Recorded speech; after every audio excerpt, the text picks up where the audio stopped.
Okay, finishing up the story because it cut off, so this is actually gonna probably be a second video. But it was like God was kind of pointing out that this guy was weak or something wasn't right, and that this demon was going to take advantage of that.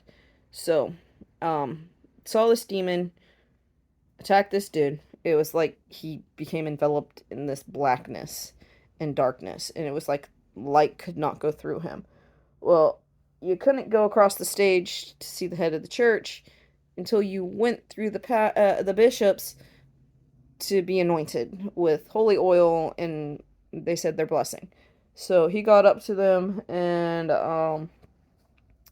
it was like the dude hit a wall, literally. He just he stood there like he couldn't move forward, even though he was taking a step forward, and then he kind of stumbled backwards, and then he charged forward, and it was like he thudded up against a wall and fell backwards. Like, literally fell backwards, like something out of a freaking movie or cartoon. He fell over backwards and started shaking violently. And then there was these really horrible sounds that came out of him, to which the bishops looked at me like this was my fault. At least I thought that's what they were doing, but it was almost like, oh my god, what do we do? And they were looking at me because I handled this thing earlier.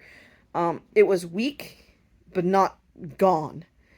Um, I looked at them and I said, get him off stage and pray over him and pray that it is gone. Um, can't remember exactly how I put that. That was like 7 years ago.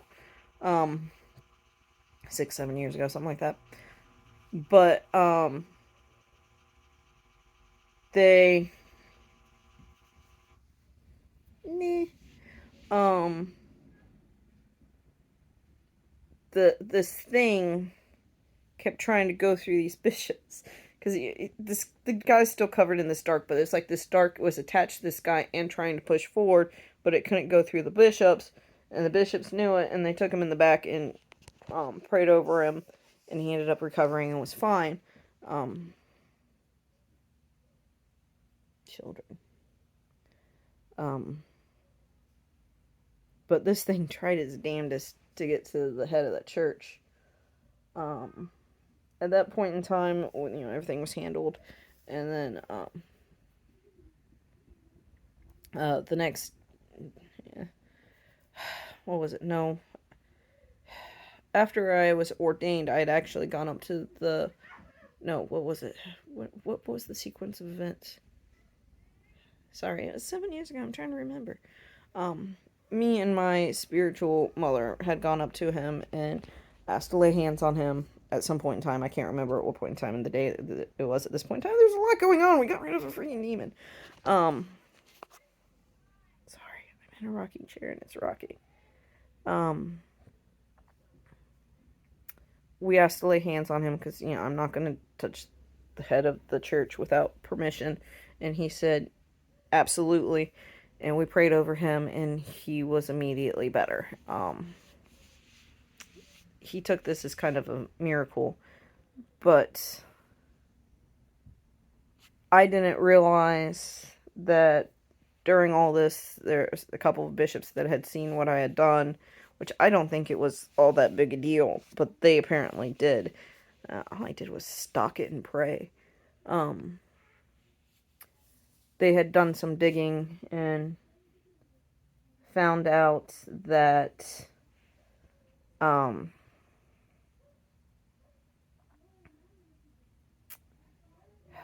several years in the past, um, I was teaching a riding lesson and the horse tripped with a special needs rider on him.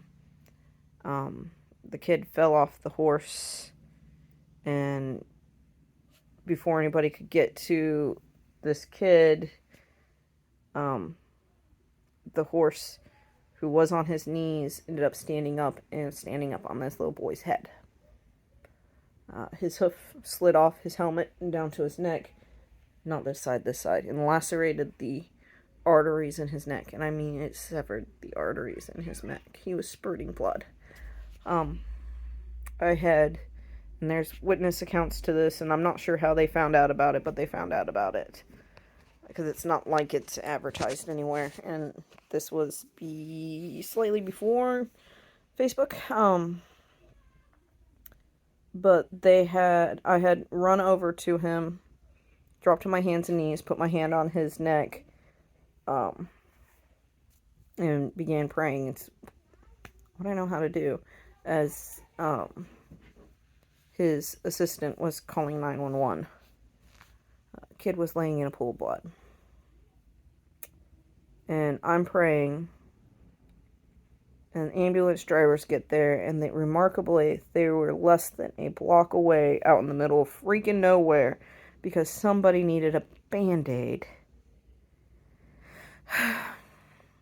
So they were right around the corner, and they get there, and the lady goes, I need you to move your hand. I have to see how bad it is. As I said, I'm the only thing that's holding pressure on this. She goes, well, what was it doing? I said, it was spurting blood. And she says, what color? I said, bright red. And she looks at me, and she looks at the ground. I'm soaked in blood. This little boy is soaked in blood. The ground is soaked in blood. I get emotional about stuff. Stop. And she goes white. Because at this point in time, there looks like there's more blood on me and the ground than there is in this little boy's body. And he is tiny. And,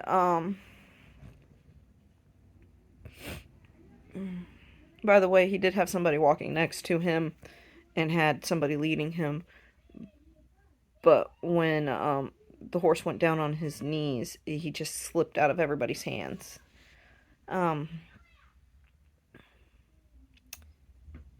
So I take my hand off, and she sees it spurting and immediately puts my hands back on top of it. She goes, okay. And I said, just give me a minute. And I'm just looking at this boy, and I'm focusing, and I can feel my hands get super hot.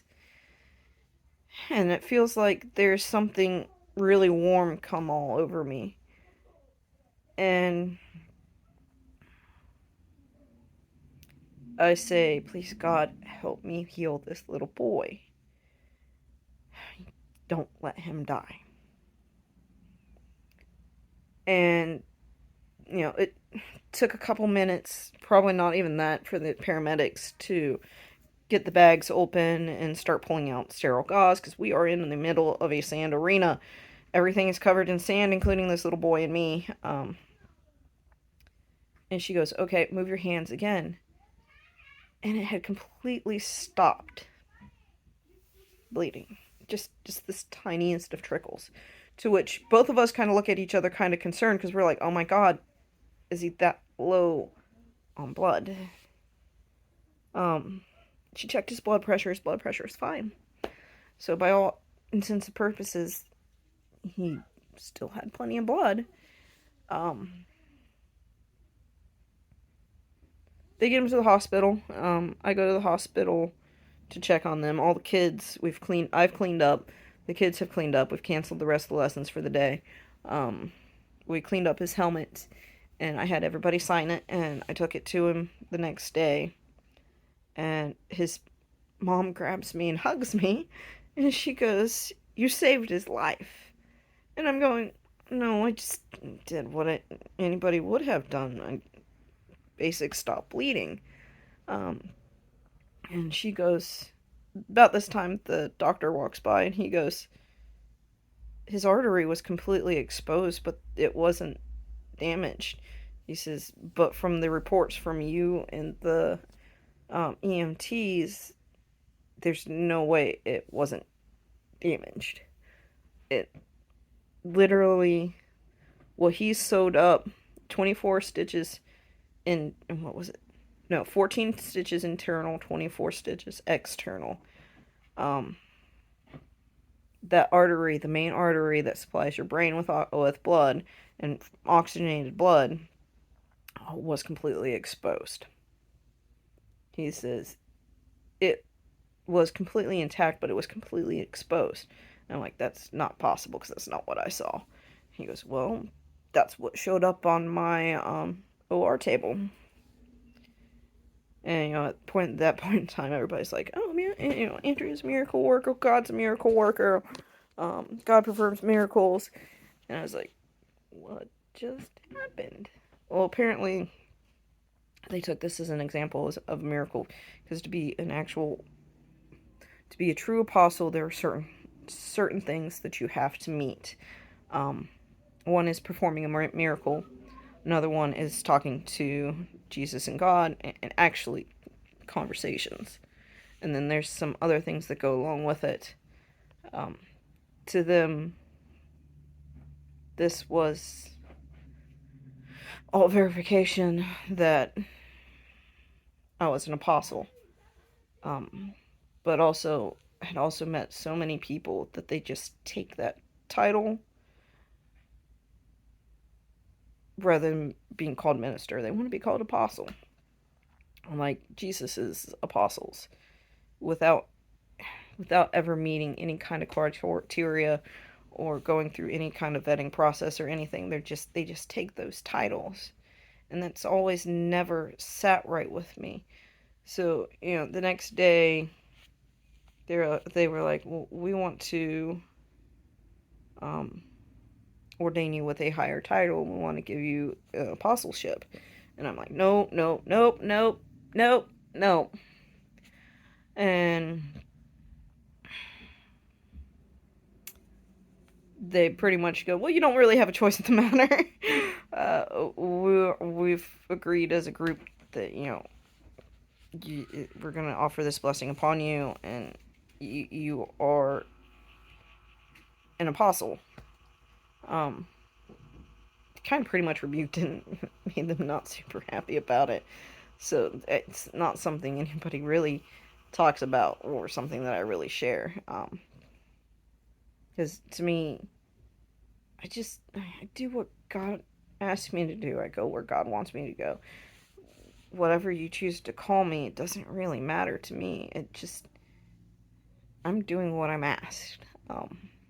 It's all we're really supposed to do. So the titles, they don't mean anything to me. It's just like anything else. It's meant for man, not for God. And I do things to please and appease God, not man. As a Nazarene, we firmly believe in the passage that says that we are in the world, not of the world, meaning we were not created by the world or from this world. We were created and put here by God, and we are just simply existing in this world and meant to be good stewards. Not that we were born of the world. There's lots of passages. There's lots on that. You guys really should read it. Everybody's like, oh, chapter and verse. I don't remember. I didn't go to divinity school. I didn't memorize passages and works. There's some things that I simply know. There's other things that I've read, but I don't remember the passage and verse. It's in there. You just got to find it. There's this really amazing tool called Bible Gateway that if you look up certain keywords, or you put in a part of a passage or a phrase, it'll actually find it for you. So that's usually what I use when I need a specific verse and chapter. Like if I'm writing something or trying to quote something, I'll use that. But obviously I'm recording, so I can't do that. But I hope that makes sense. When I talk about this stuff, I never actually know if I make sense or not, and it is what it is. Don't usually share stuff unless I feel compelled to share something, and it's usually because somebody needs to hear it or something along those lines. But yeah, that's pretty much me in a nutshell. I'll probably follow this up with a talk on suicide, because events from this week are really sitting heavy with me, and I'm sure there's somebody out there that needs to hear that message. And I only share information um, with permission of the family. Mainly, they're allowing me to share certain information because um, they don't want the same thing happening to somebody else. And I really, truly appreciate that because mental health is something that we need to more openly talk about. And unfortunately, the more open we start talking about it, you do run into individuals like this woman. And it needs to be addressed. So I'll get to that after a while. For now, you'll have a very blessed day. And remember that even the chaos can be beautiful. Be your own chaos coordinator. And have a great day.